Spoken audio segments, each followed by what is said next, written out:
My wife had a brief affair with her supervisor, and she thought the whole time I was oblivious.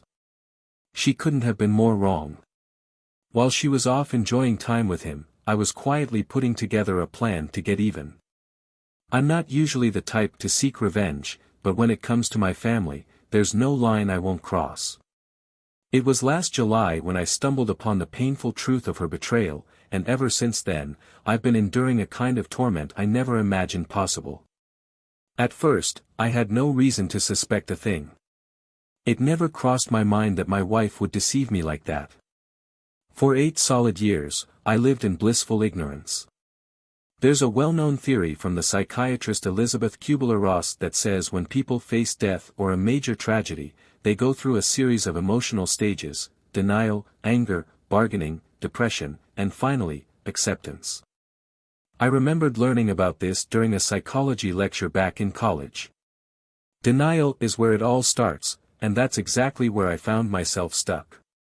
If Sarah had really been unfaithful, it would mean our marriage was over, but I wasn't ready to face that harsh reality. I wondered if I'd end up going through all those stages of grief, mourning not a death, but the loss of our love. And by the time I reached acceptance, would the pain ever go away? Or would it stick with me forever? I met Sarah when we were both in college, studying different fields. I was a computer science major and had to take an English class to meet the general education requirements. I wasn't exactly thrilled about diving into literature. My mind was more geared toward programming and weekend hangouts. I was tall and a bit awkward, fitting the classic, computer nerd, stereotype pretty well. I wasn't outstanding in academics, just average. Sports or anything extreme wasn't my thing either, but I did have a knack for helping others with computer problems.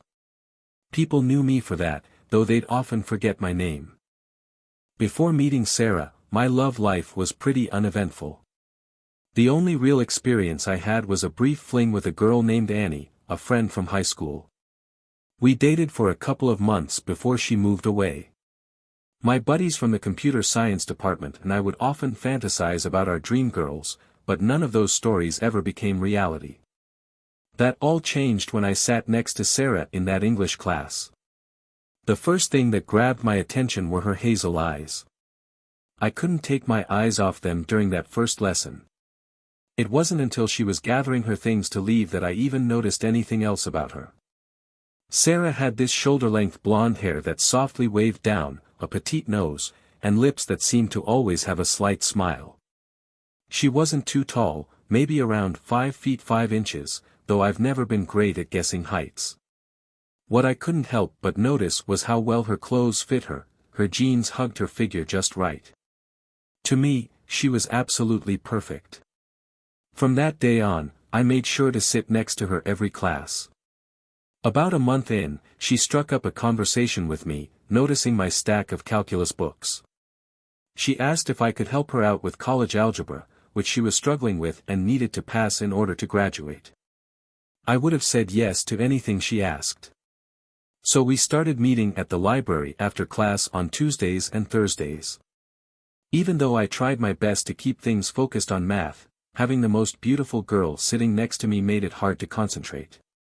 Still, it seemed to pay off. Sarah ended up getting a B on her midterm, which made her so happy she jumped up and hugged me. When she kissed me on the cheek, it felt like I was walking on air. Then, out of nowhere, I asked something I hadn't planned: "Do you want to catch a movie this Friday?" She replied, "Sure." "What time?" Wait, did she really just agree? I practically floated back to my dorm, barely able to believe it. The entire week after that was a blur. I even went out and bought a new pair of Dockers and a polo shirt. My nerdy friends didn't hold back with their teasing, but I shrugged it off. All I could think about was our upcoming date, counting down every minute until Friday. Somehow, Friday night finally rolled around. Our first date was to see the latest Halloween movie. It wasn't exactly a thought-provoking film, it was full of typical horror elements: blood, gore, and the usual stock characters getting dismembered. I had this idea that maybe she'd cling to me in fear, but she didn't seem all that scared. Still, we had an awesome time. Sarah and I must have clicked because after our next date, she was the one who asked me out again. From that point on, we were officially a couple. To my surprise, we had a lot in common. We enjoyed the same kind of movies, read similar books, and both had a shared love for certain foods. As the months passed, I found myself falling head over heels in love. When finals rolled around, I was sure she felt the same way. We were genuinely happy.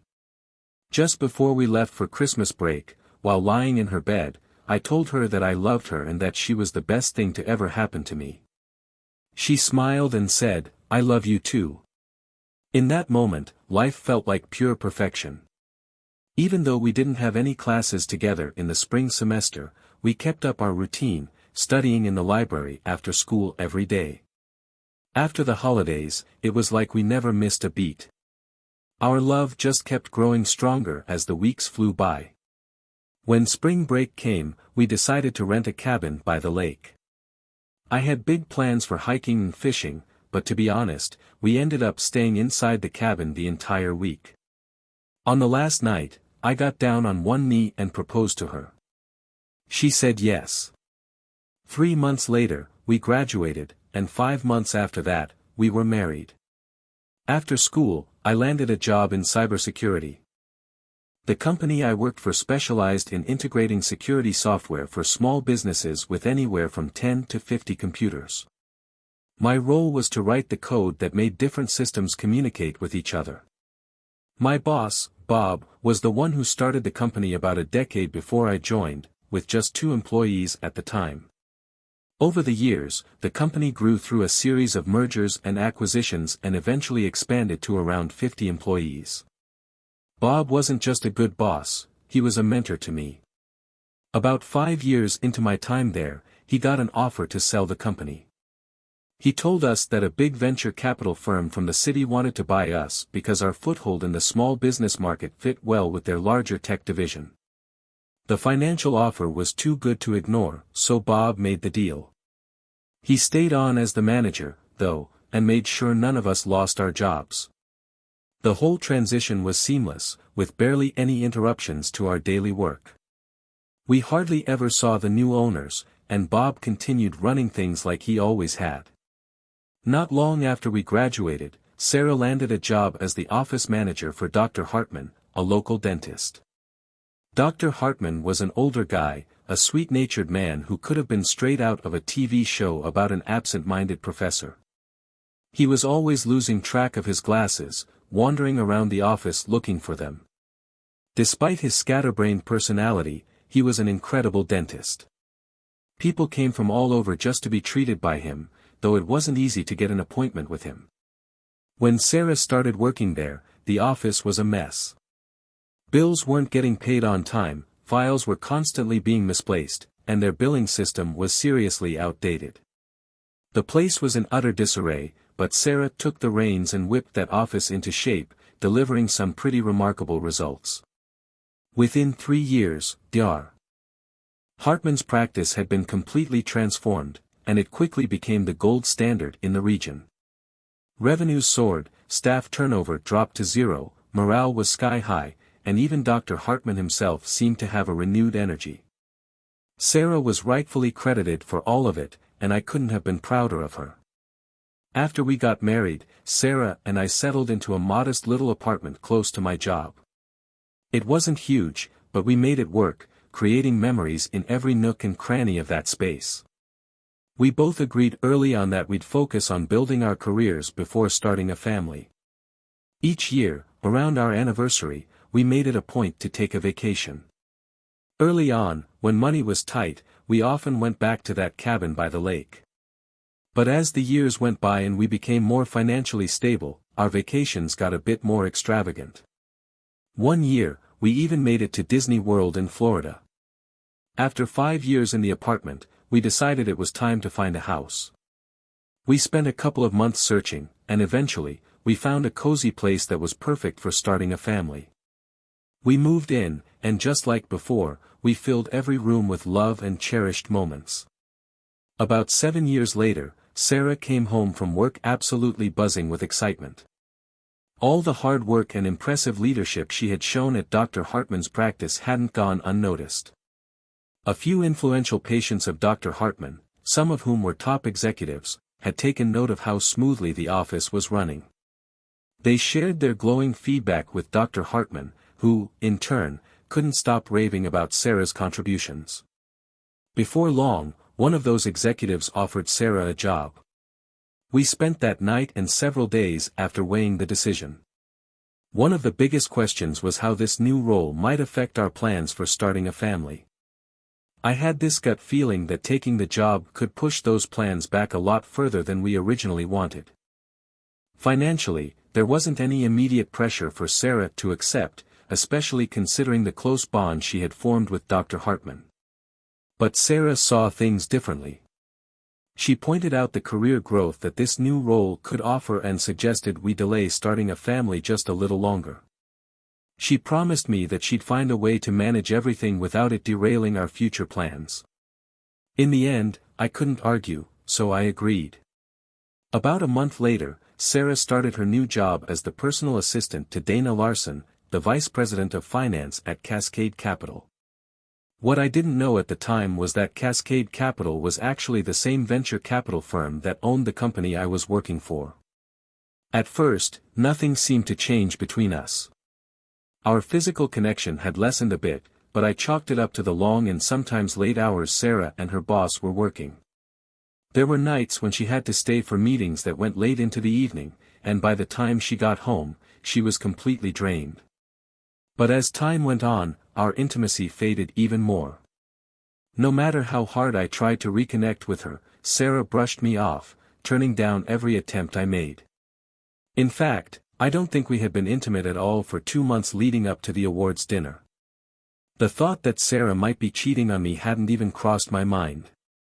It felt too far-fetched, too out of character. That was, until the day of her company's annual awards dinner, when I found out the truth. Every year, Cascade Capital held a formal dinner to celebrate the past year's successes and to honor key employees. We'd been invited to attend, but even as we were getting ready to leave that evening, I was struggling to come to terms with the idea that Sarah could be unfaithful. As I mentally replayed the past few months, I couldn't recall any obvious red flags. Our bond had always felt strong, and I trusted Sarah completely, never once questioning her loyalty. Looking back, though, I see now that maybe I was blinded by love. I needed undeniable proof of Sarah's infidelity, something I could see with my own eyes. So, I pushed my doubts aside and focused on getting ready for the dinner. I watched her closely as she prepared, her outfit, her makeup, even her choice of lingerie. During the drive, I barely said a word. Sarah was full of excitement because her boss, Mr. Larson, was being honored with an award. Maybe it was for boosting profits, or possibly for something more, depending on which rumors were true. My anger simmered just below the surface, but I knew I needed to stay calm if I wanted to get to the bottom of things. In that moment, I could relate to how Bruce Banner must have felt trying to control the rage. We arrived exactly on time, thanks to Sarah's usual meticulous planning. As soon as we stepped inside, Sarah busied herself, ensuring everything ran smoothly, leaving me free to observe. After about 15 minutes, Larson showed up with his striking wife at his side. I couldn't help but wonder why he'd need Sarah's help when he had someone like her waiting at home. I headed to the bar, ordered a drink, and studied Larson from afar. It didn't take long to notice how people gravitated toward him, treating him like some sort of king, their sycophantic behavior on full display as they tried to curry favor with the boss. I despised Larson. As for Sarah, she was mingling with some of the other executives' wives, but from a distance, I caught sight of her and Larson interacting. They exchanged glances, subtle touches, and shared genuine smiles. It was clear as day, there was more going on between them than just a typical boss-assistant relationship. When dinner started, Larson and his wife were seated at the main table, while Sarah and I were placed nearby. Sarah made sure to pick a seat directly across from Larson. The night dragged on, filled with dull speeches, a slew of awards, and bland food. Afterward, the tables were cleared for dancing. I tried to keep Sarah close to me, but she kept slipping away to assist Larson with different tasks. Every time they were together, I tried to keep an eye on them, but I was constantly interrupted by Sarah's co-workers striking up conversations. It was impossible to keep watch the entire time. We danced together a few times, alternating between slow and fast songs, sometimes close, sometimes a little farther apart. As midnight crept closer, I grew tired and suggested we call it a night. Sarah hesitated but eventually agreed, though I could tell she wasn't thrilled about leaving. But before we headed out, she asked for one last dance. That final dance was when everything fell apart. As we swayed together on the floor, I noticed something: Sarah wasn't wearing underwear anymore. Earlier in the evening, during our previous dances, I could clearly feel that she had been wearing panties. But now, there was nothing. The blue thong she'd put on earlier was gone. My heart sank. In all the years we'd been together, Sarah had never gone without underwear. Even when I'd playfully asked her to before, she always refused. But somehow, she'd done it for him. After we said our goodbyes, we left, and the car ride home was painfully quiet. Each of us was lost in our own thoughts, but for me, it felt like I was descending into a personal hell. Once we got home, Sarah rushed upstairs, muttering something about needing a shower before bed. I mumbled in response and crawled into bed. A few minutes later, she joined me, dressed in her usual cotton nightgown. She leaned over, whispered, "Wasn't it a wonderful night?" I pretended to be asleep. She kissed my cheek and turned away, quickly drifting off. That's when my tears began to soak into the pillow. The next morning, as I stood under the scalding hot water in the shower, I felt like I was riding a roller coaster of emotions. Love, hatred, fury, anguish, they all washed over me, one after the other. Thoughts of revenge mingled with brief flashes of forgiveness. I felt utterly inadequate for not being able to hold on to Sarah's loyalty, foolish for not seeing the signs sooner. But there was also a strange sense of triumph in having finally uncovered the truth. My mind was a chaotic storm of conflicting feelings, each one louder than the last. By the time I stepped out of the shower, my anger had taken full control. He was going to pay for what he'd done to my marriage, one way or another. Over the next few days, I began thinking of ways to make him suffer for his betrayal. Murder was out of the question, and I wasn't exactly the type to take a lead pipe to his knees. There had to be another way. Of course, I couldn't ignore Sarah's part in all this either. She had betrayed me too, broken the vows she made to me. I started to reflect on our relationship, trying to figure out where things had gone wrong. When had she stopped respecting me? Had she been swayed by his money and influence? I had put my trust in her, given her years of my life, years I'd never get back. Both of them deserved to face the consequences. A few days later, the answer hit me like a bolt of lightning. Sarah had gone out to the mall, claiming she needed to pick up some new shoes. Conveniently enough, she left her laptop on the counter. That was my opportunity. If I could find a way into her company's system, maybe I could get my revenge. With my background in cybersecurity, hacking into their system felt like a challenge I could handle. I turned on her laptop, connected to her work network, and waited for the password prompt. Knowing Sarah, I doubted her password would be too difficult to crack. But before I even started guessing, I noticed her planner sitting nearby. No way she'd make the rookie mistake of writing down her passwords, right? I flipped through the planner, and there it was, under the section labeled "P-Ware," her password, clear as day. As I kept skimming through the pages, I found even more valuable information, not just Sarah's login credentials, but also Larson's, along with credit card numbers, bank account details, birth dates, and even social security numbers. It was a gold mine. I grabbed the planner and headed to Kinko's, making copies of every page for safekeeping. I wasn't ready to dive deeper into her computer just yet, but I knew I'd come back to it soon. A few days later, another golden opportunity presented itself. Sarah left her computer open and unattended while she went out again. I seized the moment, logged into her account using the password I had found, and was immediately granted access.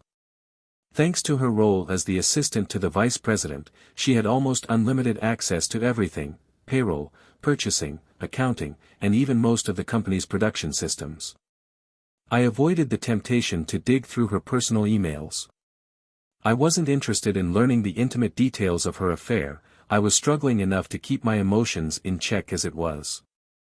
No, what I needed was something buried in all this company data that I could use to get my revenge. I found myself drawn to the accounting system. To my surprise, it was incredibly basic and lacked the kind of security I would have expected for a company of that size. I couldn't believe it. This might be my way in. I also noticed something in the purchasing system: invoices required approval before payments were made. Another potential weak spot. Slowly, a plan started forming in my mind. If I could alter the approved invoices and reroute funds into Larson's bank accounts, it would only be a matter of time before the auditors discovered the discrepancy. It was a perfect setup. Larson's reputation would be destroyed, Sarah would lose her job, and their little affair would come crashing down. The next day, I got to work. Using the information I had copied from Sarah's planner, I opened 2 new bank accounts under Larson's name at different banks across the city. With that in place, all I needed to do was access Sarah's computer again to finalize the transfer. The following day, while she was at the gym, I made my move. I logged in using Larson's password and went straight to the accounting system. There, I found an invoice with a section for a manufacturer's rebate, just waiting to be manipulated. I entered a modest 3% rebate and plugged Larson's bank details into the routing field, thinking that such a small percentage wouldn't raise any red flags right away. Then I repeated the same process with another invoice, this time directing the rebate to a different bank account. After logging out, I poured myself a glass of good whiskey. The first sip was to toast my well-executed plan, and the second was to dull the sting of my crumbling marriage. I waited a few days, but nothing changed. No cops knocking on my door, no explosive headlines in the news, nothing. Damn. Maybe the plan was solid, but not bold enough. Determined, I accessed Sarah's computer again when the opportunity came, tweaking more invoices and logging out quickly. Still, nothing happened. Maybe increasing the rebate to 4% would get things rolling. The next day, I slipped back into the system and added a 4% rebate to 2 invoices before logging out. Meanwhile, life at home grew increasingly strained. I had stopped trying to initiate anything with Sarah, and she didn't make any moves toward me either. I found solace in staying up late, drowning myself in Bulls games or whatever was playing on TV. With cable, there was always something to keep me distracted. Sarah commented on my sudden obsession with sports, and I just told her it was a big deal at work, something everyone was into. It became almost unbearable to even touch her. Every time we hugged or she gave me a quick kiss, the thought that she'd given what was once mine to someone else made me sick to my stomach. More than once, I had to rush to the bathroom, overwhelmed by nausea. Then, things took a strange turn the following day at work. Bob called me into his office and said the company wanted me to head to New York to update the security systems at one of the branch offices. I was caught off guard. They specifically asked for you, Bob explained. You'll need to fly out on Monday and return on Friday. They need someone to update all the workstations and servers. Bob, that's not really my job, I replied, confused. I handle software updates. Why me? Bob just shrugged. I don't know. I told them that, but they insisted it had to be you. Suddenly, it all clicked. My wife's lover was trying to get me out of the way for a few days, probably so they could spend some quality time together. Resigned to the situation, I nodded. Okay, Bob, I'll go. Thanks. As I took the plane tickets from him, it became crystal clear to me that this was just the beginning. As long as Larson wasn't behind bars, this kind of nonsense would keep happening. I knew I needed to ramp up my revenge. Later that evening, Sarah and I sat down for dinner. Things at home had taken a noticeable turn. I had been barely managing to keep my frustration under control, and she had been steering clear of any intimacy. Even though I had tried to spark a few romantic moments, each one had been met with rejection. Still, I knew I had to keep up appearances, so I casually mentioned my upcoming trip to New York. Sarah acted like she was sad about me leaving. But during our conversation, she accidentally slipped up. She mentioned how excited she was about going to the theater next week, then quickly corrected herself, saying she meant she was going to the movies with her friends to see some chick flick. I pretended not to notice the lie, but it stuck with me. My mind wandered to Larson's wife. If Sarah was making excuses, she probably was too. I felt the need for another drink, whiskey becoming my regular go-to for numbing the pain. I was aware it was a bad habit, but at that point, I didn't care. Sarah's involvement in this whole New York charade made her my next target. The day after I returned, I opened accounts in her name at 2 downtown banks. By the end of the week, I had successfully funneled funds into both Sarah's and Larson's accounts. Their downfall was just a matter of time now. But I felt something shift inside me, a change in who I used to be. A darker version of myself had started to take over, and to be honest, I wasn't sure I liked it. Frustration boiled up as I wondered why the accounting team hadn't caught wind of the thefts yet. The trip to New York, though informative and a little fascinating, had been a rough ride. I hate flying. Ever since 9/11, air travel had become such a hassle with all the security checks, endless lines, and the exhaustion that hits you by the time you land. This trip was no different. As soon as I reached the hotel, I crashed. The next day, I got to work early and finished all my tasks at the office by 2 p.m. But then the rest of the trip felt like a grind, troubleshooting issues like worn-out cables, faulty graphics cards, and even a bad hard drive. The whole thing felt like a complete waste of time, adding to my growing frustration about Sarah and Larson's affair. Tuesday night came, and aside from a quick trip to the Empire State Building, I spent most of the week cooped up in my hotel room until it was time to leave on Friday. When I got home that Friday night, I gave Sarah a quick peck on the cheek and headed straight to bed, sparing us both the awkwardness of her making excuses to reject any advances. That trip to New York got me thinking about how this situation was going to end. What was my endgame? What did I even want from all of this? And what about Larson's wife, Caroline? Over the next few weeks, I had several more chances to access Larson's system. I kept hoping the auditors would catch on soon. By this point, the sum of money being funneled was getting pretty significant. Then, out of the blue, I was sent to Denver. Bob told me the New York office had been impressed with my work and requested something similar for Denver. Bob seemed just as puzzled as I was. When I arrived in Denver, it was déjà vu all over again. A couple of days were spent on routine system security tasks, and the rest of the time, I was stuck in my hotel room.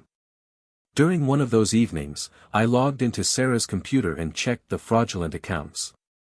Between the two of them, they had over $1 million now. Divorce seemed inevitable, but I began to wonder, would this money be considered marital property? I couldn't help but chuckle at the thought. But as the days went by, I kept coming back to the money. If I sued Larson, I might be able to claim a good chunk of it. Or maybe I should just take the money and consider it payback. I wrestled with the idea. Was I crossing an ethical line by swapping one bad act for another illegal one? Could I really do this? But then I'd think about how they had ruined my life, stripped me of my dignity. Was I even thinking clearly anymore? Screw it, let's go for it. A week later, I was sent to Miami, but this time, I had a plan. I finished all the security updates by Tuesday and hopped on a flight to the Bahamas Wednesday morning. It was surprisingly easy to open a bank account in Larson's name there. After that, I made a quick trip to Grand Cayman and set up an account in Sarah's name. I returned to Miami just in time for my flight home and collapsed into bed as soon as I walked through the door, sleeping straight through until Saturday afternoon. 2 weeks later, I found myself on a flight to Boston. Despite some logistical challenges, I managed to sneak away for a detour to Zurich, where I opened a couple more accounts. When I got back home, I began transferring money into those offshore accounts, moving the funds around at irregular intervals to keep things from looking suspicious. This new routine continued for months. About every 3 weeks, I was sent on more seemingly pointless trips to cities like Seattle, Phoenix, and Atlanta. During a trip to Phoenix, I decided to take a little detour and extend my stay in Mexico City. While I was there, I set up yet another offshore account. Back home, I kept up my routine of accessing Larson's accounting system, tweaking invoices and rerouting funds through local banks before moving them overseas. The careful planning and execution of each step became a strange source of comfort in the midst of all the chaos. Meanwhile, things between Sarah and me had deteriorated to the point where we were more like roommates than husband and wife. Our interactions were minimal, limited to the brief moments when our lives happened to cross paths.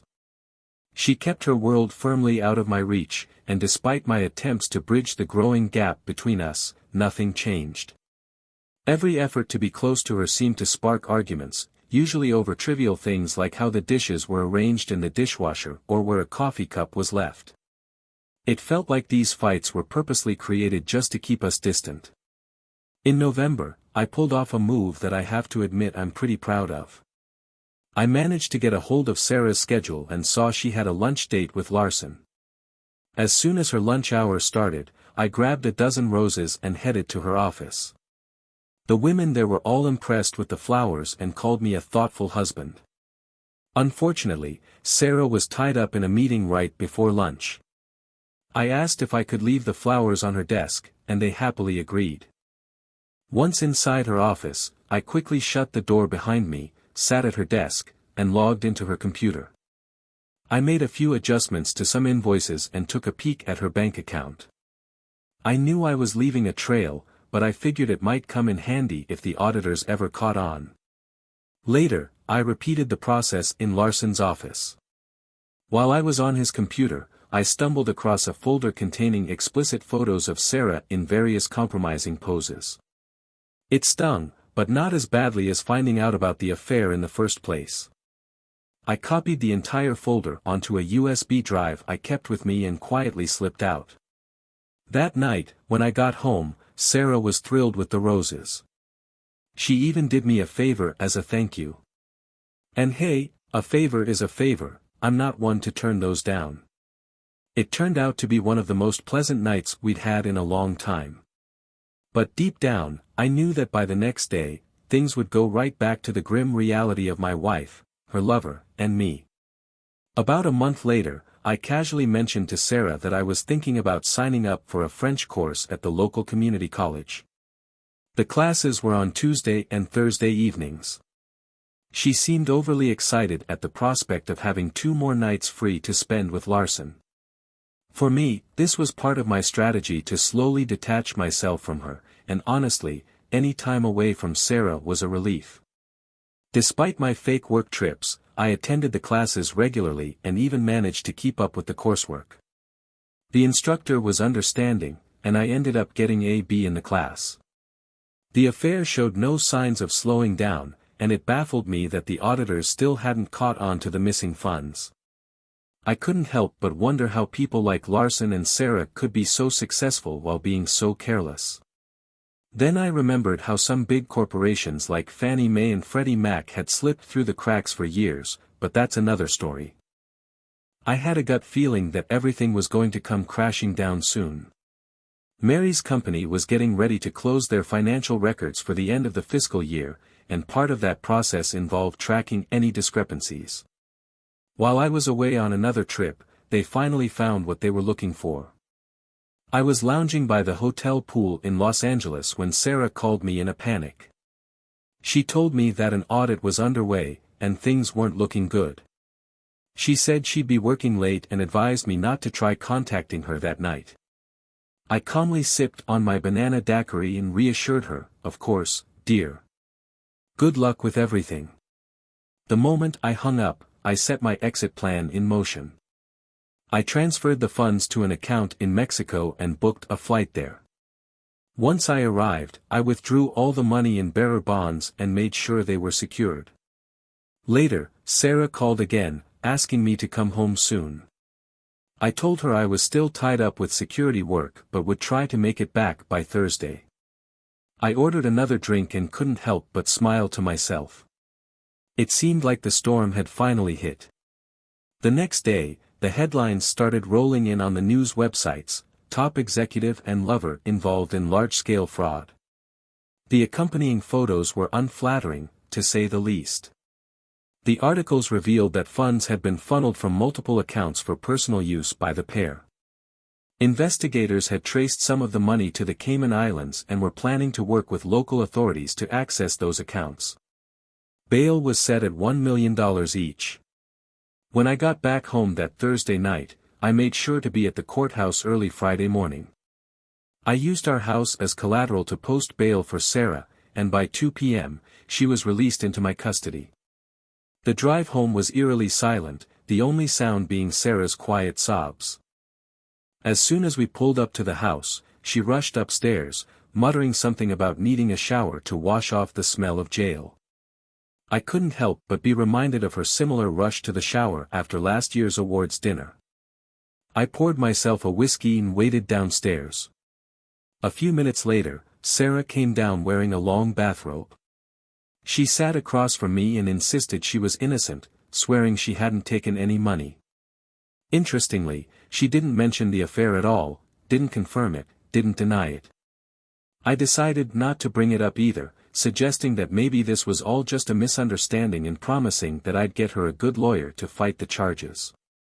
The atmosphere at home turned icy as we waited for the trial. Sarah barely spoke, and any mention of Larson was carefully avoided.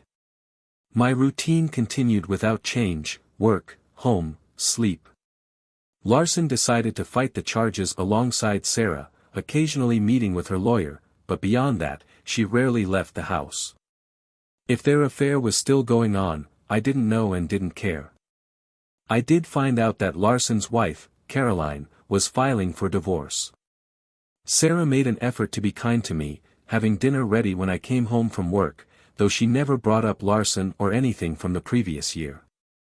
I assumed she was trying to sweep everything under the rug and salvage what was left of our marriage. She even tried to seduce me a couple of times, and I let it happen, though it felt hollow. I kept tabs on the case through the news while going about my life. Reports indicated that the authorities had traced the money from the Cayman Islands to Zurich and then to Mexico, but they lost the trail after that.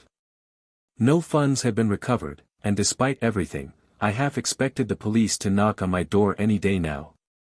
But nothing happened. As the trial approached, Sarah made even more of an effort to please me, but it was far too late for that. I had already consulted with a divorce lawyer and had the paperwork ready. The trial itself was quick, just 3 days. By that time, the media had shifted their focus to newer scandals, and this one was mostly forgotten. I attended every day, watching as Sarah and Larson sat at opposite ends of the defense table, their lawyers separating them.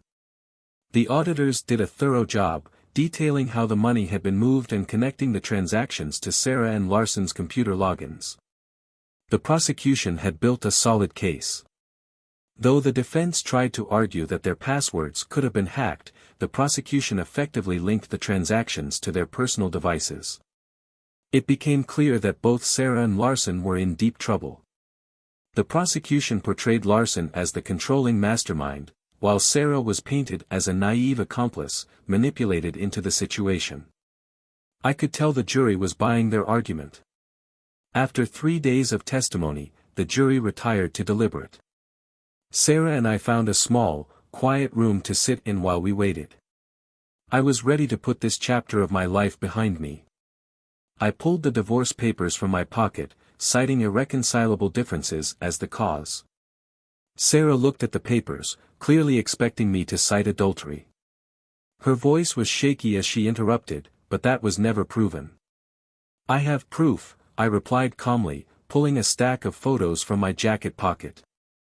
I handed her the first one, a picture of Caroline and me standing on top of the Empire State Building. I'm not accusing you of adultery, I said softly. I'm accusing myself. I could see the confusion on her face, so I continued. Last year, on the night of that awards dinner, Larson's wife, Caroline, came to my office. She had hired a private investigator to tail her husband and had concrete proof of his affairs. At first, I didn't believe her, refused to believe it, until I saw it with my own eyes that night. Watching you two together confirmed everything, and I was crushed. Later, I emailed Caroline to apologize. I paused, then added, when Larson sent me to New York with you, I figured out the real reason, so the two of you could spend time together. I wondered how you managed to keep Caroline out of the way. To my surprise, she knocked on my hotel room door one Tuesday night. I handed Sarah a few more pictures as I continued. Caroline and I spent that night drinking wine, sharing our pain, and comparing stories about the lies Larson had been telling both of us. Caroline even told me that her calls about my trip had been recorded by the private investigator she hired. She offered to leave the city for a while, visiting her mother, so Larson wouldn't have to come up with an excuse for her absence. I gave Sarah another photo. That night, Caroline and I didn't cross any physical boundaries. We stayed in the hotel most of the time, except for a visit to the Empire State Building, where she played tour guide. I didn't betray you then, but things started to change after that. I spread out more photos, this time showing Caroline and me together in different cities, Denver, Seattle, Phoenix, Boston. She replayed some of the recordings for me, recordings of you and Larson. I heard him persuading you to cut off intimacy with me, and that's when I finally understood why our relationship had withered. Over a bottle of whiskey, Caroline and I found comfort in each other's arms. I looked at Sarah. Caroline and I weren't in love. We were just two broken people, both wounded by our partners, trying to find some way to heal. We became good friends, friends with benefits, I added, without hesitation. Then I slid the last set of photos across the table. They were from Miami, showing Caroline in a bikini by the beach. That's Caroline, looking as gorgeous as ever. And that other girl? She's one of Caroline's close friends. Remember when I told you about my fantasy of being with two women at once? Well, I made that fantasy come true, and let me tell you, it exceeded all expectations. Tears welled up in Sarah's eyes, and for a moment, I felt sorry for her. If she had just confessed her affair from the beginning, maybe we could have worked through it. If she had come to me long ago, saying she wanted to leave me for Larson, it would have hurt, but I wouldn't have been as devastated as I am now. As I looked at her, I regretted how everything had spiraled out of control. As I stood to leave, I simply said, "Goodbye, Sarah. I once loved you," and with that, I walked out. By the time the verdict came in, I had already finished packing. Both Sarah and Larson were found guilty. Since the money was never recovered, Larson received a 7-year prison sentence, while Sarah got 3 years in prison and 2 more on probation. I gave my lawyer the authority to sell the house and everything left inside. I told him to pack up all of Sarah's things and store them in a unit. Half of the proceeds from the house, along with half of our savings, were placed in an escrow account for her. By midnight, I was already on a flight to France. As I stood on the balcony of my place in the Côte d'Azur, overlooking the beach from a few blocks away, I felt a strange sense of peace. Almost every day, I walked down to the water. With a fine bottle of wine in hand, I found myself reflecting on the past year. Since moving to the south of France, I hadn't been back to the US. Not once, not since the trial ended. I had cut off all contact with Sarah. Here in this small, modest house I like to call Machete, I've become somewhat of a solitary figure. The place is nothing extravagant, but it's mine. Caroline has visited a few times, but our relationship hasn't grown beyond being friends with benefits, though I won't lie, the benefits have been quite enjoyable. Once, her friend joined us, and the second time around was even better. Caroline's divorce went smoothly, and she's already looking for her next match, some lucky guy who can handle her trust issues. She knows all about how I settled things with Larson and Sarah and seems to think it was a fitting end for both of them. She's moved on and seems satisfied with her life. As for me, I have my own challenges. I don't need to work, thanks to the money I took, but I started a small online business anyway. It's nothing too demanding, just developing software for system integration, similar to what I did for Bob. Everything's remote, and I've landed a few contracts to keep me occupied. Even Bob reached out, acknowledging my work and offering to refer some clients my way. I sent him a thank you email. The women at the local bakery get a kick out of my attempts to speak French. They teach me new words every day, and I figure I'll have it down by the time I'm 100 years old. I've made progress dealing with the betrayal from Sarah and the fallout of our divorce, but what weighs heavier on me is coming to terms with my own choices. I think back to a case I studied during a psychology class in college. It was about a man who disappeared one day, only to resurface years later. He'd been living with his wife and 2 kids in the San Francisco Bay Area, and the day he vanished coincided with a World Series game between the Oakland A's and the San Francisco Giants. As he left work early to catch the game, the Loma Prieta earthquake hit. Bricks and debris fell all around him, narrowly missing him, and that brush with death jolted something inside him awake. The case detailed how, in that instant, the man realized the emptiness of his life and the unfulfilled desires he had. Without saying a word to his wife or children, he packed up and left. 4 years later, the authorities found him. By then, he had remarried and even had another child. When they arrested him, a psychological evaluation was conducted. The psychiatrist concluded that the near-death experience had profoundly shifted his worldview. He saw life as fragile, with death constantly looming, and in response, he abandoned his old life and fled. As time passed, the man slowly realized, at a subconscious level, that he no longer lived in a world where death waited around every corner. Eventually, he returned to his previous life, resuming his role as a happily married man with his family. Maybe that's my reality too. When I was in love and could trust the people closest to me, I lived by honesty and integrity. I filed taxes on time, told no lies, and never entertained thoughts of anyone else. Sarah was my everything, and my love for her was all-encompassing. But when you lose someone you love, especially through betrayal, it cuts deeper than anything. It's a pain that burrows into your soul and tightens its grip around your heart. The sudden shift in my world turned me into someone I no longer recognized. I'm not proud that this version of me exists. Now, I'm faced with a choice.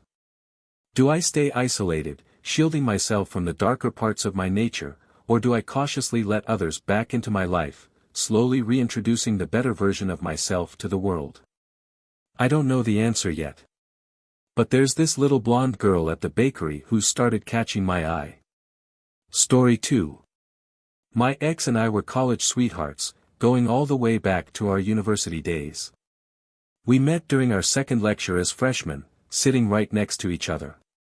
We were just a couple of teenagers, full of big dreams, and I'd always hoped to find someone I could share those dreams, and my life, with. It might sound a bit childish, but what first drew me to her was her handwriting. At a quick glance, it looked like it had been crafted by an artist, and I was amazed to see someone our age with handwriting that flawless.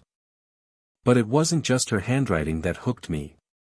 She had these ocean blue eyes, blonde hair that spilled over her shoulders, and a smile that could light up an entire city. Typically, I wasn't the kind of guy who made friends easily. I was more reserved, waiting for others to come to me, and slowly building connections from there. But with her, I had to make an exception. We started chatting in the lecture hall that day, and before long, we became seat buddies, always sitting next to each other. It felt good to have a friend in college, especially since neither of us knew many people yet. We stuck together, becoming practically inseparable. My ex-wife and I became best friends, though we didn't start dating until our third year. The reason I waited so long to ask her out was because we were so close. I was afraid that if I made a move and she turned me down, it would ruin everything we had. Little did I know, I was making a mistake by holding back, because other guys were starting to ask her out, and she told me all about it. At that point, I couldn't hold back any longer. I figured it was better to risk rejection than to keep shying away. So I finally asked her out, and to my surprise, she said yes. As soon as she did, I asked her to move in with me, and she agreed. That's when our love story truly began. I loved her more than I loved myself, even as a student barely scraping by with the money I earned from my part-time job. I did everything I could to make her happy. We went to parties, concerts, and had fun together. Almost all of our classmates knew we were together, and we were rarely seen apart. Whenever we stepped out, people could tell we were a couple because of how I doted on her. Some folks even asked how long we had been dating because they admired what they saw in us. Beyond the fun and pleasure, we were also rock-solid partners, helping each other through the challenges of school until we graduated. Our parents knew about our relationship and respected our decision to live together. After we finished school, I got lucky and landed a good-paying job. Unfortunately, my ex-wife wasn't so lucky. We both applied to the same places, but for some reason, she kept getting rejection emails, and it started taking a toll on her. I even helped her write and edit her resume, but no matter how polished it was, she still couldn't land a job, not even when she got as far as the interview stage. We figured it was just a rough patch and that things would improve after a few months. So, we went ahead with our wedding plans. It was a small but beautiful ceremony, surrounded by friends and family who supported us. After we got married, we moved out of the cramped studio apartment we'd shared and into a bigger two-bedroom place. I took on the full responsibility for rent, bills, and even the groceries. I understood that she wasn't working, and she didn't want to take up one of those hourly, menial jobs, afraid she might get stuck in it. Since we weren't financially stable, we both agreed to hold off on having kids until we were both employed and in a better place financially. Even with the demands of my new job, we still found plenty of time for each other. My schedule had me working 2 weeks on-site and 2 weeks remotely, which gave us a nice balance. Despite all my responsibilities, I never stopped making her feel special. On my way back from work, I'd pick up flowers, surprise her with small gifts like jewelry or a new bag, and sometimes even stop for chocolates.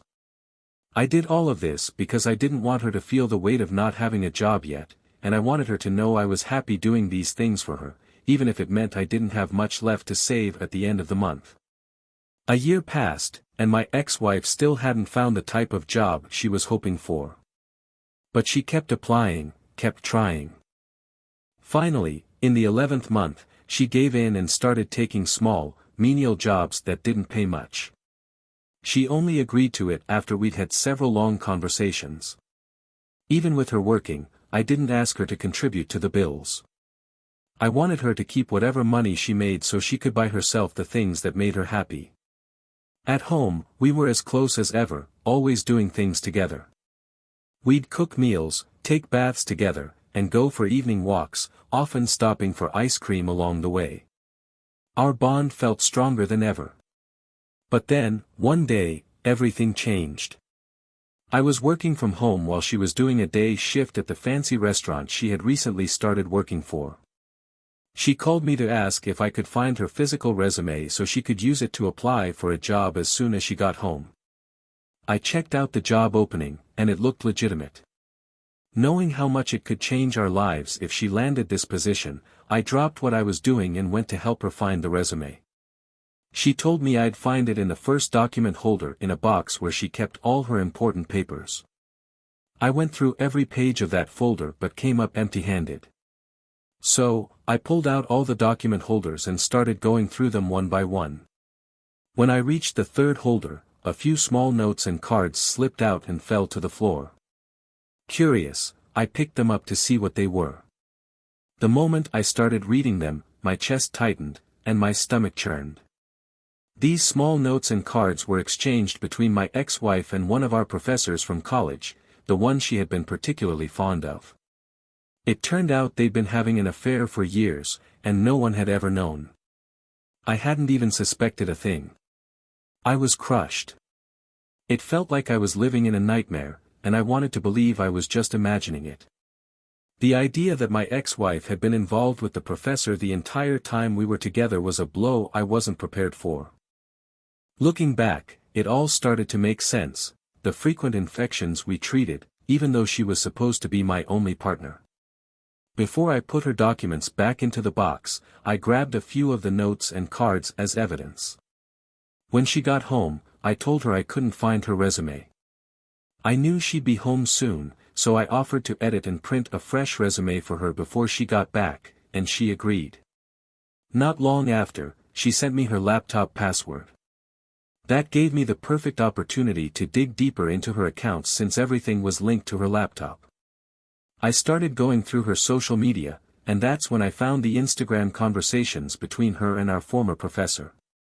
It broke my heart all over again. Anger boiled inside me, and that's when I decided I'd have my own revenge. She trusted me, so I knew she wouldn't bother double-checking the resume. I edited it in a way that would guarantee she'd fail her interview. Then, I took screenshots of the chats between her and the professor and forwarded them, along with the notes I had found, to our university. When she got home that evening, I didn't say a word. I acted like I wasn't feeling well, so I could be left alone. Later, after she submitted her resume and received an email saying she wasn't fit for the job, I told her what I had done. At first, she thought I was joking. It wasn't until I brought up her affair with the professor that she realized I was dead serious. She dropped to her knees, begging for forgiveness, but it was too late. She had betrayed me, and there was no going back. She tried to justify it, claiming she'd done it all for our grades, but what I had read didn't sound anything like that. I wasn't buying her story. That same evening, I kicked her out of the house and called her parents to tell them what she'd done. I had already contacted a lawyer to start the divorce process, and once the papers were ready, we were officially divorced. As for our professor, he knew that kind of relationship was strictly against university policy, but he crossed the line anyway. The university fired him, and in the end, both he and my ex-wife lost everything. She tried to come crawling back, sending me messages on Facebook and Instagram, begging for another chance. But I blocked her on everything and warned her not to come near my apartment again unless she wanted to regret it. She never did show up after that. In the end, our marriage lasted just 1 year.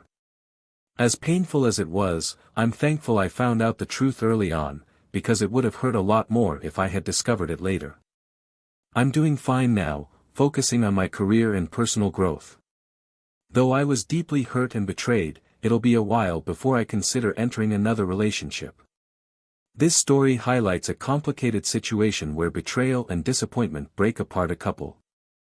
My decision to tamper with her resume and expose her affair may not have been the wisest, but in the moment, it felt justified. Still, it's important to remember that honesty and forgiveness are crucial in any relationship.